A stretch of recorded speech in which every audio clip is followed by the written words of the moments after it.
전통적인 전선 제조업체였는데 미래 에너지 인프라의 핵심 주자로 변모하고 있다. 이런 얘기가 많죠.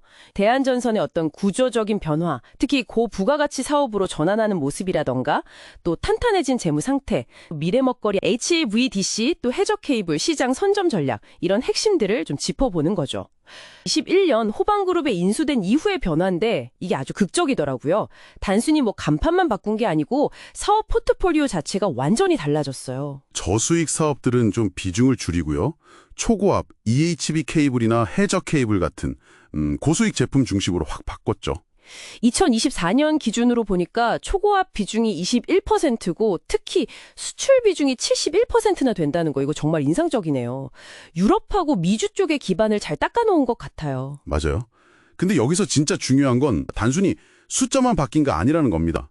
회사의 체질 자체가 변하고 있다는 신호, 이걸 읽어야 하거든요. 전통적인 전선 사업은 구리 가격 따라서 실적이 막 널뛰게 하잖아요. 그래서 소위 경기 순환 산업 성격이 아주 강했죠. 구리값 오르면 좋고 내리면 힘들고 그런 거요.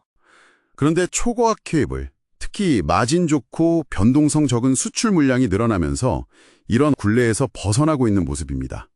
이게 또 북미나 유럽의 낡은 전력망 교체 수요라던가 요즘 핫한 AI 데이터 센터 확충, 이런 거대한 구조적인 흐름하고 딱 맞물려 있어요. 와. 그러니까 이건 기업 가치를 평가하는 방식 자체를 바꿔야 할 수도 있는 그런 중요한 변화라고 봅니다. 그럼 경기 순환주에서 이제 인프라 성장주로 변모하고 있다. 이렇게 볼 수도 있겠네요. 2025년 상반기 매출이 벌써 1조 7천억 원을 넘어서면서 사상 최고치를 찍었고요. 2분기 말 수주잔고는 약 2조 9천억 원. 이게 작년보다 44%나 늘어난 수치입니다. 다만 2025년 2분기 영업이익이 한 286억 원 정도 나왔는데 전년 동기 대비해서는 살짝 줄었어요. 근데 이 부분은 좀 자세히 봐야 합니다. 이게 해적 케이블 1공장에서 시제품 만들면서 들어간 일종의 일회성 비용 때문이라는 분석이 지배적입니다. 그러니까 주력 사업의 수익성이 나빠졌다기보다는 오히려 미래를 위한 투자 과정에서 발생한 비용으로 해석하는 게 맞다는 거죠. 재무 건전성은 좀 어떤가요? 2024년 3분기 말 기준으로요. 순차입금이라는 게 마이너스예요. 마이너스 2,176억 원. 순차입금은 이제 총 빌린 돈에서 회사가 가진 현금을 뺀 건데요. 이게 마이너스라는 건 사실상 빚보다 현금이 많다는 뜻입니다. 실질적 무차입 경영 상태인 거죠. 부채 비율도 95.5%로 아주 낮고요. 이게 중요한 이유는 바로 투자 유연성 때문입니다. 앞으로 대한전선이 계획 중인 대규모 투자들이 있거든요. 예를 들면 HVDC 전용 해저 케이블 2공장 건설 같은 아주 공격적인 투자들.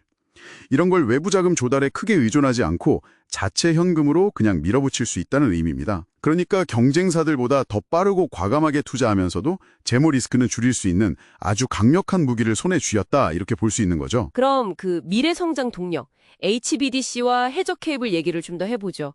요즘 AI 데이터 센터 때문에 전력 수요가 정말 폭발적으로 늘면서 대용량 전기를 멀리까지 손실 없이 보내는 기술, 이게 중요해졌잖아요. 그게 바로 HVDC, 초고압 직류송전 기술 맞죠? 대한전선은 이 HVDC 분야에서 기술력을 상당히 확보하고 있고요. 또 마침 정부의 11차 전력수급 기본계획에서도 이 기술이 굉장히 강조되면서 정책적인 수혜도 기대되는 그런 상황입니다. 네네. 당진에 있는 해적 케이블 1공장을 증설해서 연간 한 1.8만 톤 정도 생산 능력을 확보할 건데요. 이걸로 2025년 하반기부터는 국내 해적 케이블 매출, 영광 나골 프로젝트 같은 거요. 이런 게 본격적으로 발생할 예정입니다. 국내 매출이 나오는군요. 그리고 더 나아가서 HVDC 전용 2공장을 2025년 3분기에 착공해서 2028년부터는 양산을 시작할 계획입니다. 2025년 2분기에 오션 C&I라는 해적 케이블 설치 시공업체를 인수했던데 케이블 만들어서 설치까지 다 하겠다. 이런 건가요? 그게 바로 풀턴키 역량 확보라고 하죠. 말 그대로 케이블 제조뿐만 아니라 그걸 바다 밑에 설치하는 시공까지 전부 다 책임지고 수행할 수 있게 된 겁니다. 근데 이 인수 시점이 아주 절묘해요.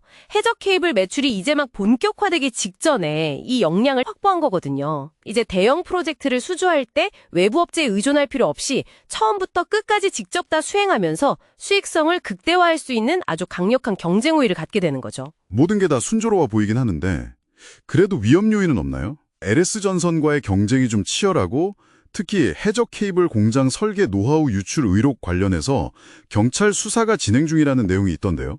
이 부분은 좀 어떻게 봐야 할까요? 그 부분은 분명히 주시해야 할 리스크 요인입니다. 이게 운영상의 문제를 넘어서 어떻게 보면 회사의 핵심 성장 동력에 대한 신뢰도와 직결될 수 있는 그런 사안이니까요. 좀 지켜봐야겠죠. 반면에 아주 긍정적인 소식도 있습니다. 미국에서 진행된 초고압 케이블 반덤핑, 상계 관세 조사에서 대한전선이 최종적으로 면제 판정을 받았어요. 이 회사가 정말 많이 변했네요. 단순히 그냥 전선 만드는 회사가 아니라 높은 수출 비중, 그리고 초고압이나 해저 케이블 중심의 고부가가치 포트폴리오, 이걸 갖춘 글로벌 에너지 인프라 기업으로 확실히 자리매김하고 있다. 탄탄한 재무 구조랑 미래를 위한 선제적인 투자, 이런 걸 보면 앞으로 성장이 더 기대가 되고요. 그래서 이제 대한전선을 과거처럼 구리값에 따라 실적이 오르내리는 경기 순환주로만 볼 게 아니라 전력 인프라 확대라는 어떤 큰 흐름을 타고 성장하는 인프라 성장주로 다시 봐야 한다. 이런 평가가 나오는 겁니다. 기술 분쟁 관련 리스크는 계속해서 지켜봐야 할 변수이긴 합니다.